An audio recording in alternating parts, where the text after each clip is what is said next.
અમારા બંને senior advocates Arunbhai Joshi અને રશીદભાઈ વોરા બંનેએ વિસ્તૃતતાથી કોર્ટને સમજાવવાના પ્રયત્નો કર્યા છે અને અમે પણ ઘણા બધા રિસર્ચ કર્યા. અમે બધાએ સાથે મળી અને ઘણા જજમેન્ટ્સ પણ કોર્ટને રજૂ કર્યા છે કે જેનાથી સ્પષ્ટ થાય છે કે જ્યારે કોઈ વ્યક્તિ છે એ સામાજિક ન્યાય માટે લડતો હોય અને એની ઉપર ખોટી રીતે આવી ફરિયાદો વારંવાર થતી હોય તો એ ગુનાઓને, એ ગુનાહિત કૃત્યોને કઈ રીતે લેવા જોઈએ અને જો આવા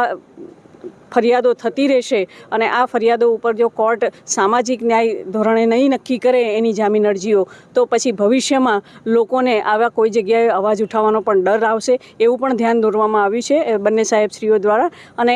એનાથી અમને ચોક્કસપણે એક પોઝિટિવ પરિણામ દેખાઈ રહ્યું છે કે સાહેબ પણ કંઈક સારો નિર્ણય લેશે જે સમાજને અને દરેકને દ્રષ્ટિ રીતે સારો રહેશે. મેડમ, એક સવાલ એવો છે કે જે 307ની જે કલમ દાખલ કરવામાં આવી છે એના ઉપરની જે ફરિયાદની વિગતો જે છે એના